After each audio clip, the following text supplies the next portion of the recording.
A veces, en los textos más antiguos, nos encontramos con frases que son como puertas cerradas. Detrás intuimos que hay todo un universo de significado, pero no tenemos la llave.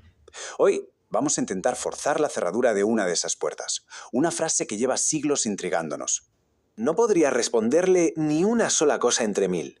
Uf, suena a rendición total, ¿no? Como si fuera el final de una discusión que ni siquiera ha llegado a empezar. Pero, ¿y si esta aparente simplicidad es en realidad una cortina de humo que esconde una pregunta muchísimo más profunda? Y aquí está el quid de la cuestión. Cuando leemos eso, ¿quién es el que se queda sin palabras? ¿Hablamos de un ser humano superado por la grandeza de Dios o de un Dios que simplemente elige no contestar? Esta ambigüedad no es un fallo, para nada. Es de hecho el corazón del misterio que vamos a desentrañar hoy. Para resolver este enigma, las traducciones modernas no nos sirven de mucho. Tenemos que hacer un viaje en el tiempo, directos al idioma original en el que estas palabras fueron escritas por primera vez. Así que lo que vamos a hacer es desmontar la frase. Pieza a pieza, vamos a volver a sus componentes originales en hebreo. Porque a veces, la clave de todo un universo de significado se esconde en el matiz de una sola palabra. Y aquí es donde empieza, digamos, el trabajo de detective. Vamos a poner la lupa sobre cada palabra hebrea, porque cada una de ellas es una pieza fundamental de este puzzle. Vale, si lo miramos así a primera vista, la cosa parece bastante directa. A ver, lo es no.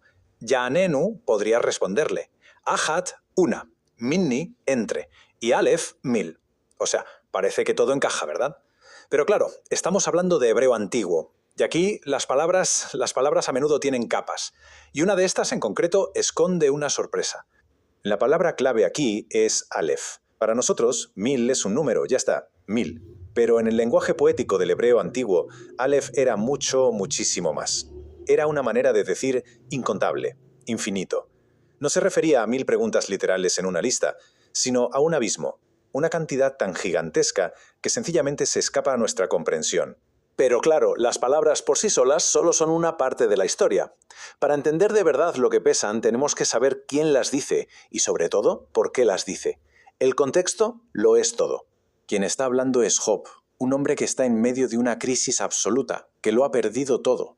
Así que estas no son las palabras de un debate filosófico tranquilo, son parte de un grito de desesperación. Job se está imaginando en un juicio contra el Creador y llega a una conclusión devastadora. Es una batalla que un simple mortal ni siquiera puede plantearse empezar. Lo que está describiendo es su propia impotencia. Bien, ahora tenemos las dos piezas clave sobre la mesa, el significado real de las palabras y la situación de quien las pronuncia. Con todo esto, ya podemos volver a esa pregunta del principio y esta vez sí, encontrar una respuesta. Recordemos las dos opciones que teníamos. Opción A es el ser humano el que se queda sin palabras ante Dios. O la opción B es Dios el que decide no responder al ser humano. La buena noticia es que el propio texto nos va dejando miguitas de pan para que sepamos qué camino tomar. Y las pistas son bastante claras. La primera, el verbo ya'anenu. La gramática hebrea aquí no deja lugar a dudas. La forma en que está construido indica que se habla de responder a alguien, no de que ese alguien no responde. El foco está en quien recibiría la respuesta. Segundo, el contexto. Job no para de hablar de lo mismo, de lo pequeño que es él y lo inabarcable que es el Creador.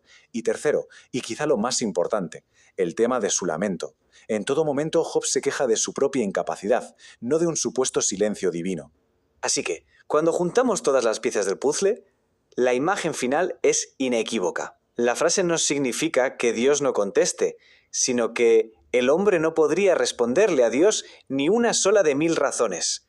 Es el ser humano el que se queda mudo, completamente abrumado. Entonces, si vamos un paso más allá del análisis de las palabras, ¿con qué nos quedamos? ¿Cuál es la gran idea que resuena desde esta frase tan antigua hasta hoy?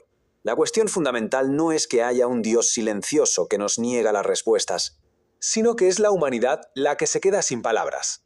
La frase, en el fondo, no habla de la ausencia de Dios, sino de los límites de nuestro propio entendimiento. Habla de ese momento en el que una persona se enfrenta a algo tan inmenso que simplemente la desborda.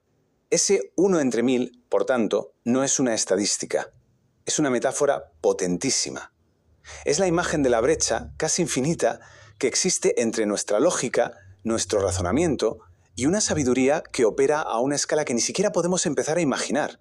Al final, todo este viaje para descifrar una frase nos devuelve a nosotros mismos y nos deja con una pregunta flotando en el aire. ¿Qué significa de verdad quedarse sin palabras ante una sabiduría que somos incapaces de comprender? Quizás, solo quizá, hacerse esa pregunta ya sea más importante que cualquier respuesta.